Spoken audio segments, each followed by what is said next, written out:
Hello students, welcome in Sagar Institute of Science and Technology, SISTEC,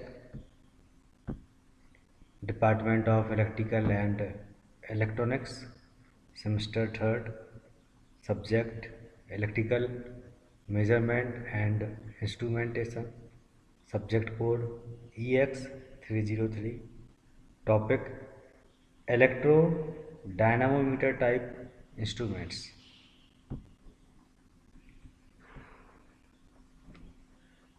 Today topic is electrodynamometer type instruments. In previous class we was studied about MI type instrument and PMMC type instruments.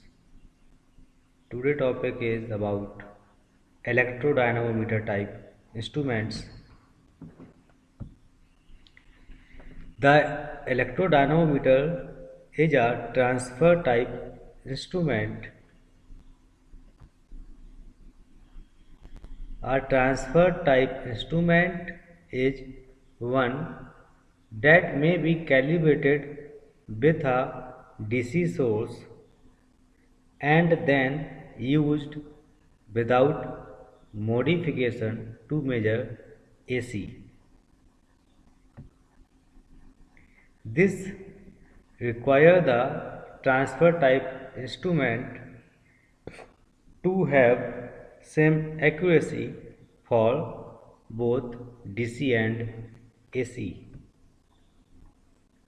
The electrodynamic and dynamometer type instrument is a moving coil instrument, but the magnetic field in which the coil moves is provided by two fixed coils rather than by permanent magnet.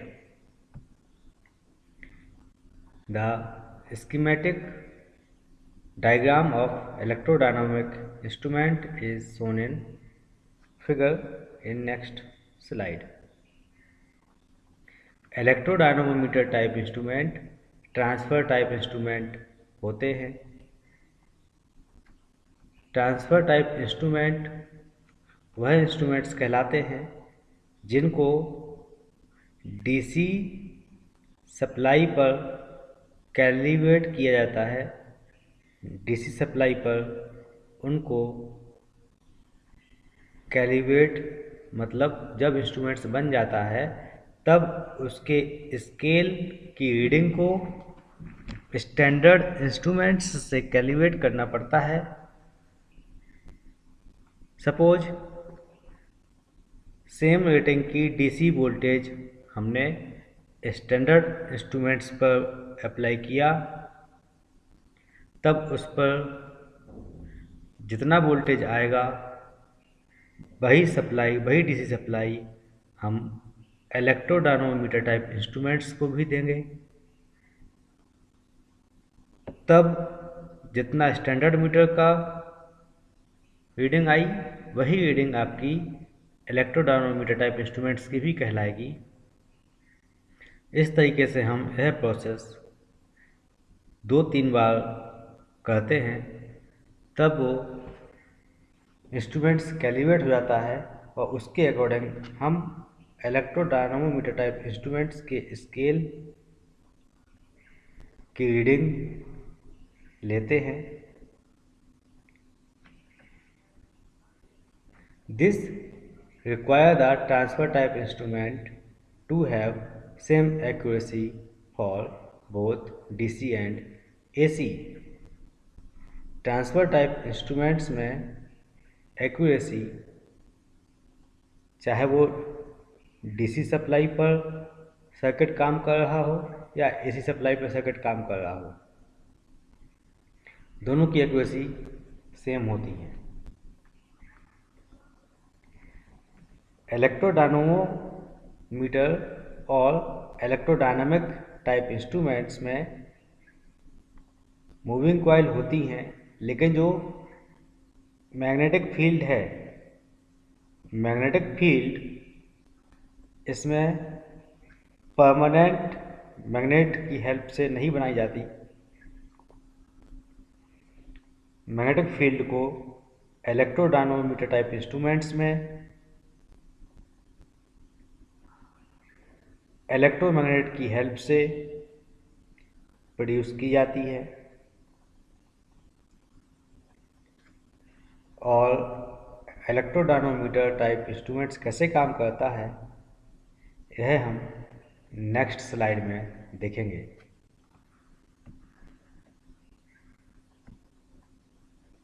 It consist of two fixed coil which are symmetrically situated. It would have a torque in one direction during one half of the cycle and an equal effect in opposite direction during the other half cycle of the electrical quantity. If, however, we were to reverse the direction of the flux each time the current through the movable coil reverse, a unidirectional torque would be produced for both positive half and negative half of the cycle. In electrodynamic instruments, the field can be made to reverse simultaneously with the current in moving coil if the fixed coil is connected in series with the movable coil. Electrodynamometer type instruments में दो coil होती हैं। It consist of two fixed coil, दो coil होती हैं which are symmetrically situated. दोनों coil एक दूसरे से सिमेट्रिकल पोजीशन में होते हैं। सिमेट्रिकल पोजीशन मतलब सेम तरीके से प्लेस्ड होते हैं। जैसे हम आईने के सामने किसी ऑब्जेक्ट को रखते हैं तो ऑब्जेक्ट जैसा होता है वैसा ही आईने में दिखता है, तो वो चीज़ें कहलाती है symmetrical. It would have a torque in one direction during one half of the cycle. जब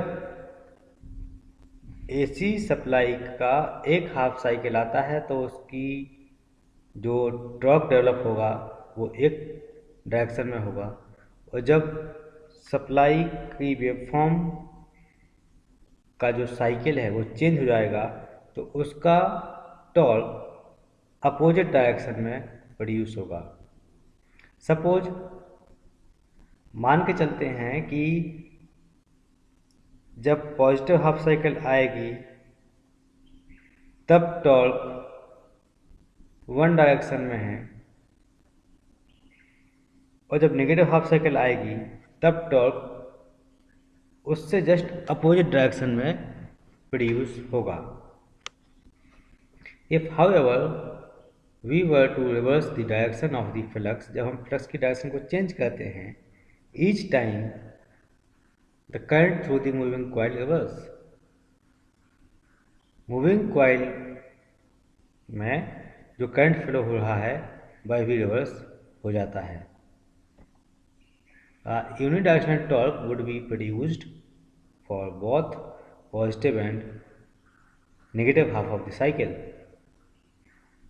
तो जब पॉजिटिव हाफ साइकिल हो या नेगेटिव हाफ साइकिल हो, रिजल्टेंट जब टॉर्क बनता है तो वो यूनिडायरेक्शनल टॉर्क प्रोड्यूस होता है। In electrodynamic instruments the field can be made to reverse simultaneously with the current in moving coil. जब मूविंग कॉइल में करंट रिवर्स होगा तो उसकी जो फील्ड है, मैग्नेटिक फील्ड है, क्योंकि यहाँ हम परमानेंट मैग्नेट यूज नहीं करते हैं, यहाँ हम इलेक्ट्रोमैग्नेट यूज करते हैं। इलेक्ट्रोमैग्नेट का मतलब होता है magnetic property achieved by electricity. मतलब जब हम किसी कंडक्टर में करंट फ्लो करते हैं तो उसमें एक मैग्नेटिक प्रॉपर्टी प्रोड्यूस होती है, जनरेट होती है, उसे हम बोलते हैं इलेक्ट्रोमैग्नेट। और जब हम कॉइल में करंट फ्लो करते हैं तो उसमें फ्लक्स और फील्ड दोनों ज़्यादा होती हैं, तो हम वहाँ पर मैग्नेटिक इफेक्ट को ऑब्जर्व कर पाते हैं, तो वह कहलाता है इलेक्ट्रोमैग्नेट। तो इलेक्ट्रोमैग्नेट में जब कॉइल इलेक्ट्रोमैग्नेट पर जब करंट की डायरेक्शन चेंज होगी तो सीधी सी बात है कॉइल के पास भी डायरेक्शन चेंज होगी, और जब मैग्नेट के पास फिर से डायरेक्शन चेंज हो जाएगी तो कॉइल के पास फिर से डायरेक्शन चेंज हो जाएगी।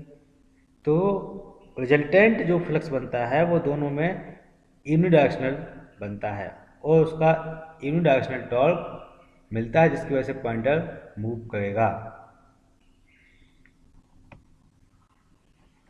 ये देखिए electrodynamometer type instruments. In this figure this coil and this coil are symmetrically placed। मतलब जैसे यहाँ कॉइल बनी हुई है वैसे ही कॉइल यहाँ बनी हुई है, दोनों कॉइल एक दूसरे से सिमेट्रिकली हैं। अब आप देखिए कि मेजरेंट करंट आई कॉइल 1 से फ्लो हुआ, कॉइल 2 पर गया, फिर कॉइल 2 के बाद सीरीज कनेक्शन में ही वह मूवेबल कॉइल के पास भी गया और मूवेबल कॉइल से करंट आउट हो गया, बाहर चला गया।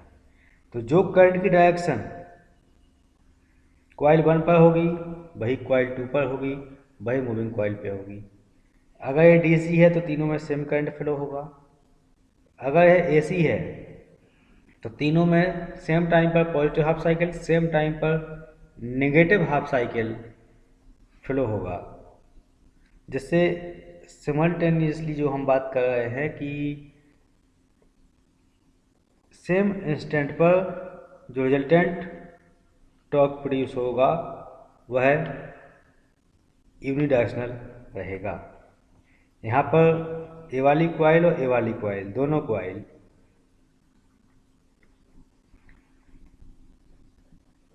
इलेक्ट्रोमैग्नेट की तरह बिहेव करेंगे। यहाँ आप देखें एक कॉइल और एक कॉइल दोनों कॉइलें इलेक्ट्रोमैग्नेट की तरह बिहेव कर रही हैं, जैसा कि पीएमएमसी इंस्ट्रूमेंट्स में परमानेंट मैग्नेट काम कर रही थी। यहाँ पर हमने इलेक्ट्रोमैग्नेट यूज किया हुआ है, और जैसे मूविंग कॉइल पीएमएमसी इंस्ट्रूमेंट्स में थी वैसी मूविंग कॉइल यहाँ पर है। इलेक्ट्रोडायनामोमीटर टाइप इंस्ट्रूमेंट्स और पीएमएमसी इंस्ट्रूमेंट्स में यही एक डिफरेंस है कि पीएमएमसी इंस्ट्रूमेंट्स में परमानेंट मैग्नेट यूज होता है और इलेक्ट्रोडायनामोमीटर टाइप इंस्ट्रूमेंट्स में इलेक्ट्रोमैग्नेट यूज होता है। और पीएमएमसी इंस्ट्रूमेंट्स केवल डीसी मेजरमेंट के काम में आएगा।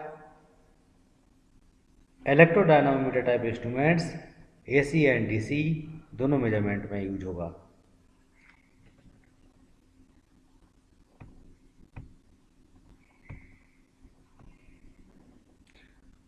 A controlling torque. The controlling torque is provided by two control springs. These springs act as lead to the moving coil. Controlling torque दो स्प्रिंग की हेल्प से प्रोवाइड करवाया जाएगा और दोनों स्प्रिंग कनेक्टिंग लीड की तरह काम करेंगी, उनसे करंट भी फ्लो होगा। Damping, air friction damping is implied for these instruments and is provided by a pair of aluminum vanes attached to the spindle at the bottom. These vanes move in a sector shaped chamber. इस instruments में damping air friction damping की help से use होती है।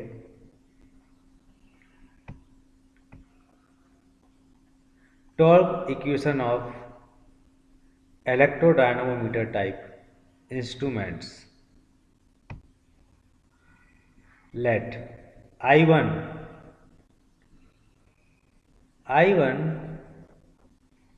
denoted for instantaneous value of current in fixed coil A.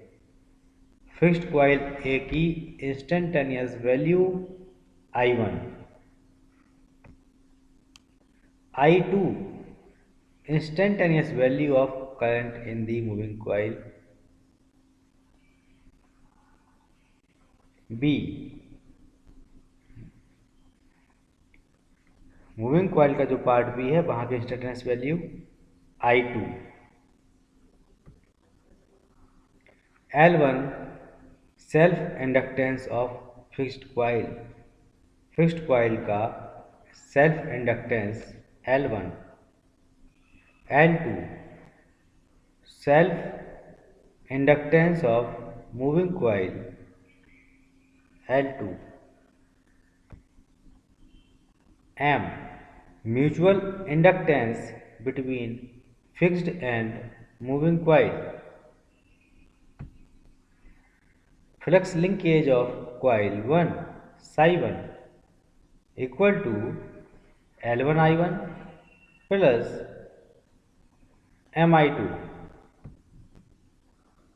flux linkage of coil 2 psi 2 equal L2 I2 plus Mi1,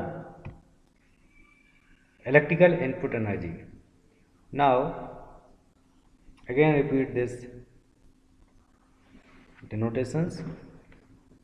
I1 instantaneous value of fixed coil, I2 instantaneous value of moving coil, L1 self inductance of fixed coil, L2 self inductance of moving coil, M mutual inductance between fixed and moving coil, flux linkage of coil 1 psi 1 equal to L1 I1 plus Mi2, flux linkage of coil 2 psi 2 L2 I2 plus Mi1. Now electrical energy will be E1 I1 dt plus E2 I2 dt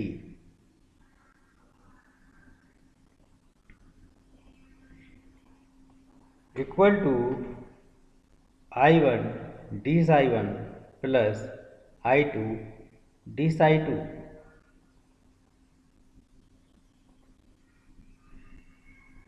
We know that E1 equal d psi 1 upon dt means किसी भी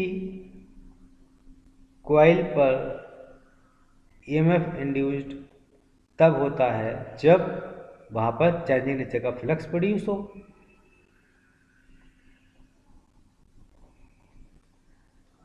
AC supply में changing nature का flux produce होता है according to Faraday law. whenever a changing nature of flux is cut the conductor, it will induce an EMF. जब किसी coil से changing nature का करंट फ्लो होता है तो उस कॉइल पर एक EMF इंड्यूस्ड होता है। तो हमारे पास दो कॉइल हैं, एक फिक्स्ड कॉइल है और एक मूविंग कॉइल है। तो फिक्स्ड कॉइल पर EMF E1 equal to d psi 1 upon d t a induced होगा। मूविंग कॉइल पर d psi 2 upon d t यह इंड्यूस्ड होगा। यह वैल्यू हम इस इक्वेशन में पुट कर देंगे तो आपको I1 D L1 I1 plus Mi2 in bracket plus I2 D L2 I2 plus Mi1 now into I1 D1 in this bracket and I2 D2 in this bracket L2 I2 plus Mi1 Now equation will be I1 L1 dI1 plus I1 square dL1 plus I1 I2 dm plus I1 mdi2 plus I2 L2 di2 plus I2 square dL2 plus I1 I2 dm plus I2 mdi1. Now energy stored in the magnetic field. This is the electrical input. हमने इतना electrical input दिया. Now how many electrical energy stored in magnetic form in the coil? Magnetic form में कितनी energy store होगी? वह इतनी मिलेगी आपको 1/2 I1 square L1 plus 1/2 I2 square L2 plus I1 I2 M. M is the mutual inductance between two coils and I1 I2 is the current. Change in energy stored. Energy stored कितनी हुई, कितना changes आया उसमें? D 1/2 I1 square L1 plus 1/2 I2 square L2 plus I1 I2 M. Now multiplied by D into this bracket, so we get this equation. Now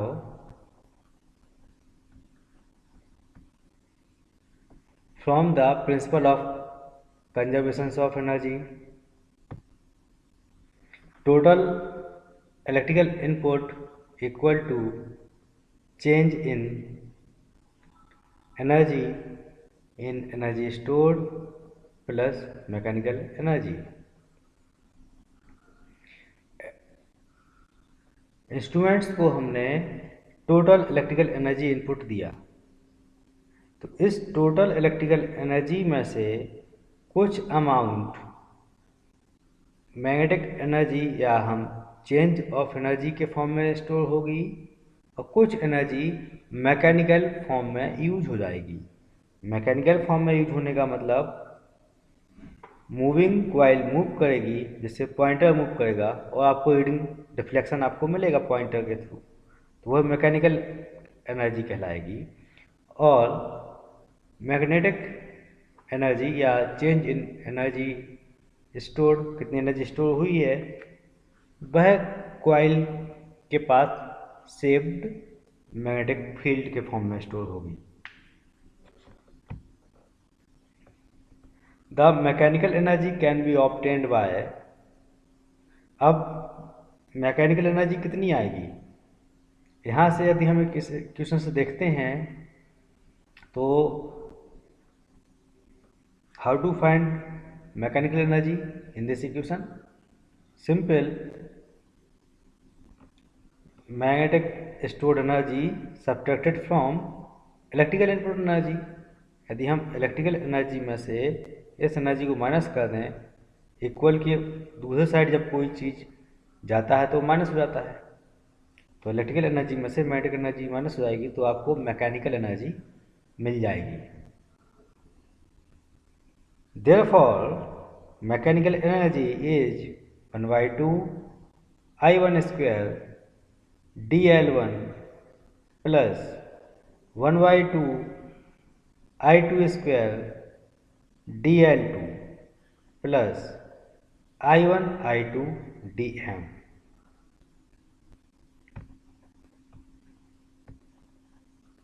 Now the self-inductance L1 and L1 are constant, therefore dL2 and dL1 both are equal to 0. Hence mechanical energy is I1 I2 dm. Suppose Ti is the instantaneous deflecting torque and d theta is the change in deflection, then T I d theta equal to I1 I2 dm and T I equal to I1 I2 dm upon d theta. A d theta इसके नीचे पहुंच जाएगा तो equations आपकी TI1 instantaneous deflection torque is equal to I1 I2 dm upon d theta आपको मिल जाएगा। Mechanical energy work done TD TI d theta, thus we have. Thank you for watching this video.